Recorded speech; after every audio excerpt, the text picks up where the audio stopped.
Alright, chapter 35. So, chapter 34 ends with Cole and Harp and all the guys with a long list of work to do in just a week. That week I worked harder than my whole life put together. My entire body hurts. My arms, my legs, my back, but I keep going because everybody else does too. Harper shows me how to build stuff, how to hammer and saw and measure stuff right. I help them repair the roof, but this time I stay on the ground. There's always 10 things going on at once, but nobody complains. Even people who have nothing to do with writing show up carting spare wood, roofing stuff, equipment. Leroy even shows up to help give that poor dead horse a proper burial. We all stop working when he hauls it away in a big oversized truck. I try not to think how it got here with the accident and all. That just makes me think of Mama, and then I feel bad for hanging up on her. I do think about calling her back sometimes, but it's been way too crazy this week. Seems like we up at dawn and asleep as soon as we walk back in the house. Maybe when things quiet down some, I'll figure out what to say to her. In between building and fixing stuff, the guys make me take care of the horses and show me a thing or two, like how to brush them proper like, how to put the saddle on, how to clean out their hoofs, stuff like that. Even that kid CJ and a few of his friends show up wanting to help. Everyone is so busy, I put them to work myself, doing some of the grooming and feeding, stuff I learned. They seem like they excited just to be doing it, and I said if they did a good job, they could start writing too. Harp saw me teaching them and put me in charge of finding them stuff to keep them busy. I like that.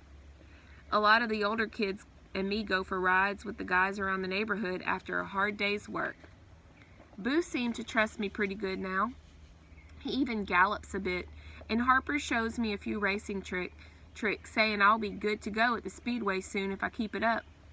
Luckily, the rain stays away and the sun dries out everything pretty good. Soon, most things is looking better.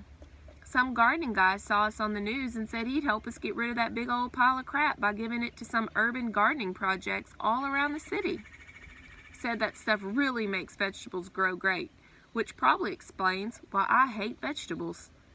It took him and us like a whole day to get the job done, but in the end, the lot looked pretty good. After that, we even heard a rumor that, because of the news, the city was going to start picking this stuff up again. That would make my life a lot easier. The Ritz-Carlton's looking more solid, not new, but better, with a roof that looks like it'll hold up during the next storm. We also built some outside structures for the horses to stand under during a rain or to keep the sun off.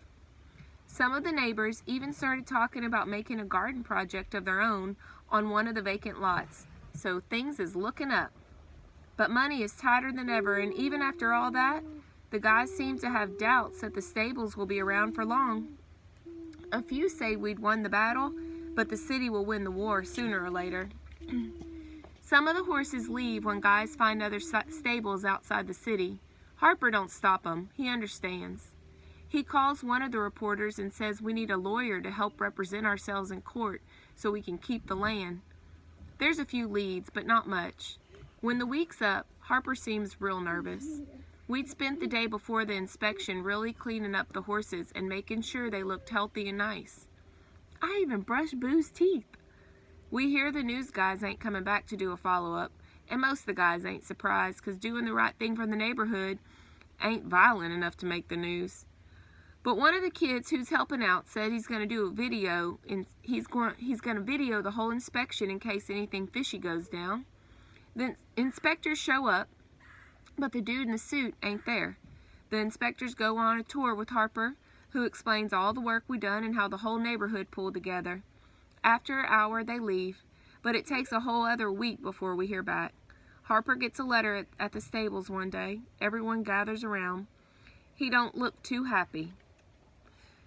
But then he grins and says, "We passed!"